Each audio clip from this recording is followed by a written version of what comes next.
Daily reminder to everyone to make sure you say fuck the Vikings for being unreliable and being inconsistent and for being frauds like they are usually every year. But you didn't have to make it so damn obvious in week one that you let Baker Mayfield feel good about himself. But I guess I'll go fuck myself in the two parlays that I would have won. Right, Marlon?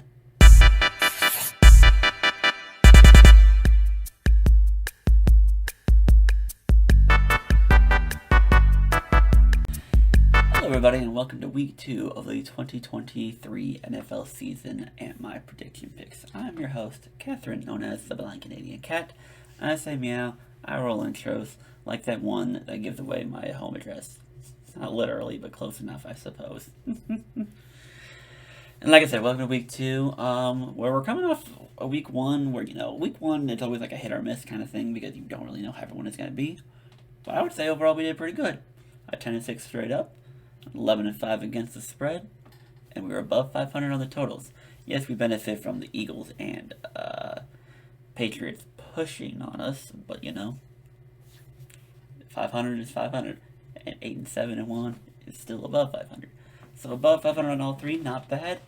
And as someone who doesn't follow the rule of 4, I would say my 10-6 and 11-5 speak for themselves, unlike someone who didn't even get to 10 wins in either. That being said, it's all about what you're feeling, what you're being honest with. And like I said, I go with feeling. I don't purposely search out upsets because that requires me to believe in that team. And more often than not, I don't. I was very confident that Minnesota would win. Maybe not by 6, because, they don't know how to win, or they don't know how to blow out teams, but hey, it's Tampa. Might as well get this one. Nope, I can't have that. But it be what it be. Now let's get to these week 2 picks, shall we? Before Marlon destroys something else in this house. Starting with the Thursday night game, like I said, it's Minnesota again? What are the odds? Well, this might be a biased pick at this point. This might be just me being upset. I lost money. But I will take Philly. I'm going to take Philly regardless here of what Minnesota did, because Philly's a way better team. It's also primetime Vikings, and primetime Vikings haven't been good since the dawn of time. Probably. I don't know. I'm only 23.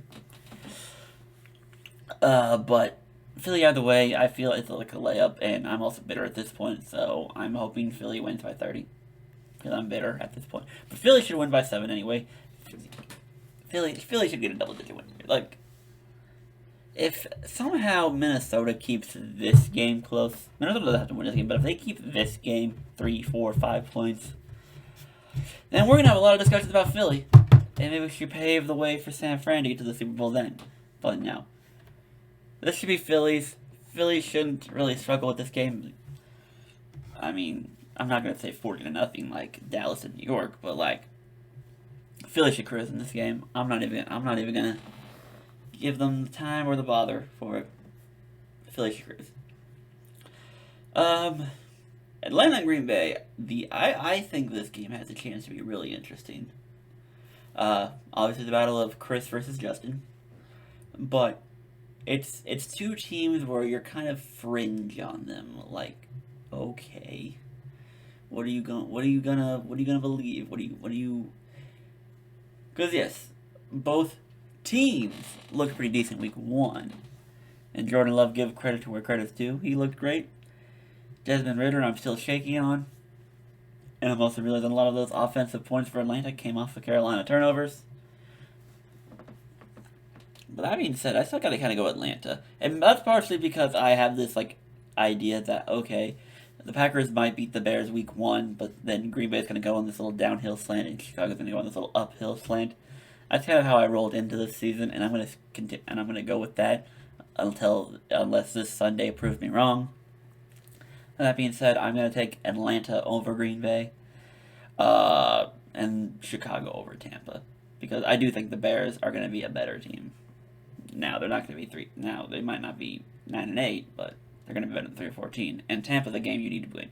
Green Bay, that's division shit. I'm not too worried about that. Tampa, you need to go win. Go win in Tampa. Is it at Tampa? I don't really know anymore. Who cares? Lions over Seahawks. Lions, while Travis Kelce and Chris Jones didn't play, did look impressive a little bit, and Seattle looked disappointing. And I know LA, again, division game, but I feel like it shouldn't have been that much one-sided for a division game. Like, maybe LA's back, and maybe LA deserves to compete for a playoff spot. Who knows at this point? But I'm not doing it. So I'll take Detroit, cover the points. Bills with the Raiders at this point after Monday's performance. I'm kind of trying to treat the Bills like I'm going to treat the Commanders. Like, yeah, you should win this game, but tell me why I should lay 9.5 on you. Tell me why I should lay 9.5 on you after you did that.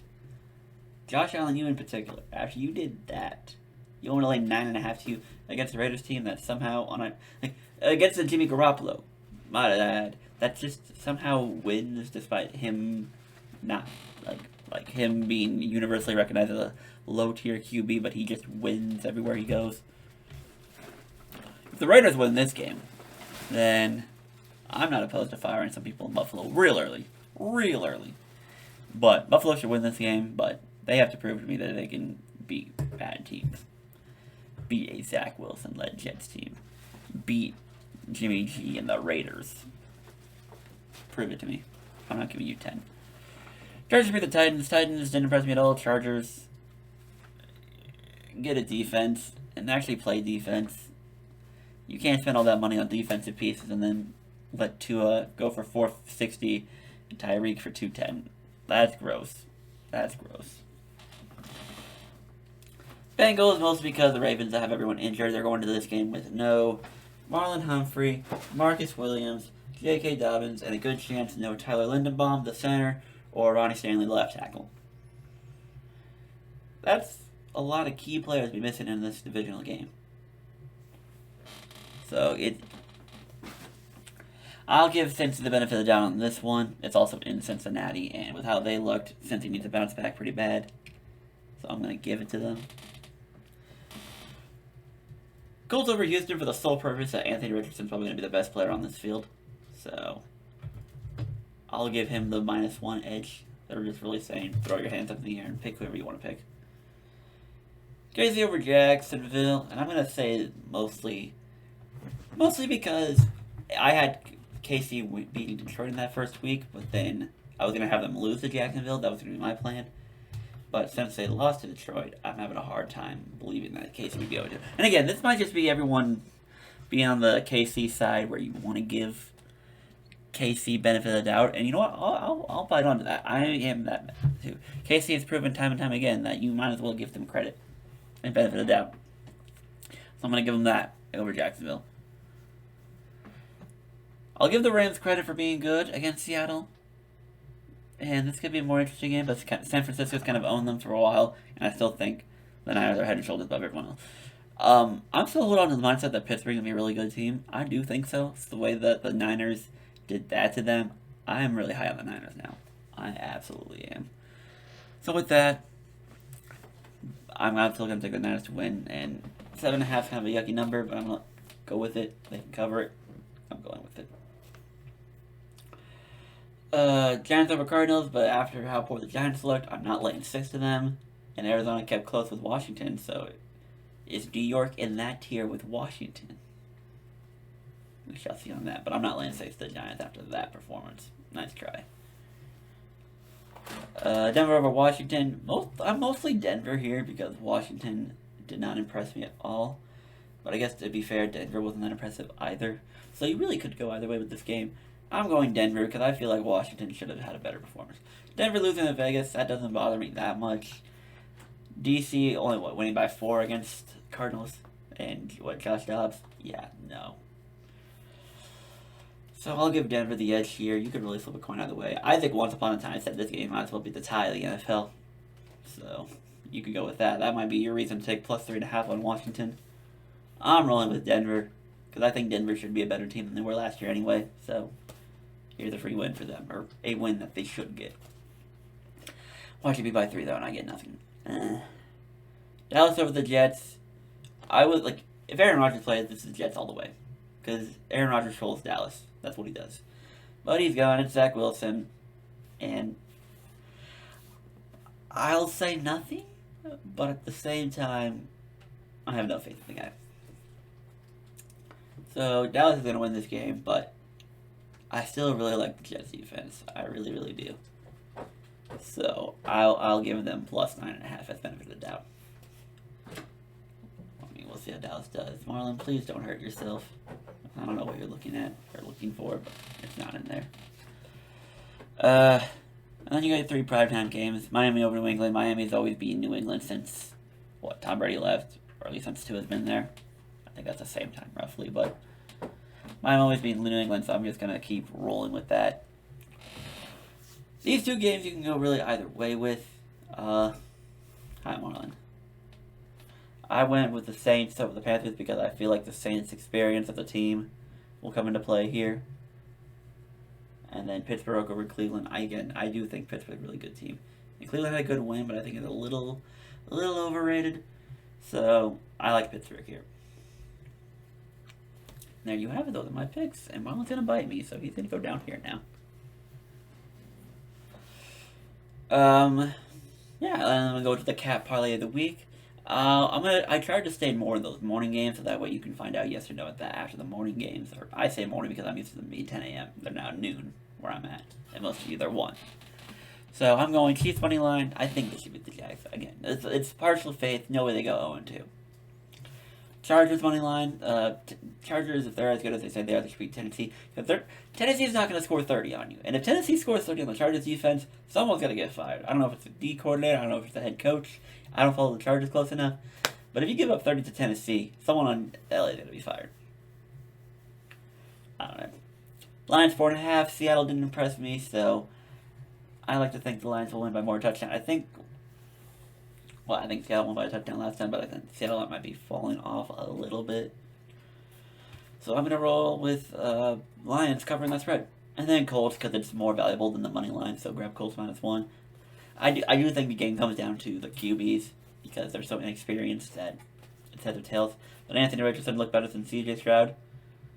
So I'm going to roll with Anthony Richardson here. Coin flip game, either way. And then I'm going to over, because I do think that both teams are going to be playing lesser defenses, and Anthony Richardson did put up 21, close to 28, because he almost scored that touchdown. They were close to scoring that. So, I think it's like a 39.5 or like 40.5. I'll take a leap of faith that those two get it over. Maybe just barely, like a 23-20 kind of game, but I think they get it over. I really do. And that is that, and I just had a voice crack. We'll peep over to fantasy real quick. I went 2-2 in my main leagues, dropped 1 in the League of Assholes, and we dropped 1 in the Professional Dynasty League. Picked up some wins in Discord's Finest and the Ante & Co. Though, saying that, I am not quite, my performances weren't the best. Definitely weren't some good performances, but to go 2-2 in fantasy, I'll take it, and we'll roll with it. We'll move on to next week. I got Keith in the LOA, I got Jay in Discord's Finest, Richard in the Ante & Co., and then Gavin in the Dynasty League. Which, yay, our good friend Gavin is back to talk about the Arizona Cardinals and share links that none of us care about because we all have Twitter and we all have Instagram. But we appreciate the hard work you do, Gavin. Someone's got to do it, so we appreciate your work. And with that was actually a quick speedrun episode for me. Good job, me. That's going to be all for me for the week 2 video. Thank you very much for hopping in. Make sure to follow me on my Twitter, and I'm still calling it Twitter, CanadianCatCP, Instagram, BlindCanadianCat, Twitch, and then hop into the Discord. All those links will be down below for you. And then also don't forget to follow the NFL YouTube Prognosticators page. Say hi to my friend Justin and tell him the Rule of 4 is dumb. Hashtag anti-Rule of 4 gang. It's not dumb, but I like to pick on him. And with that, I am the Blind Canadian Cat. This is an actual cat. And we will see you all in the week 3 video. Choose peace, accept love, have big trust. Right, Marlo? Big trust? Big trust. Good night, everybody.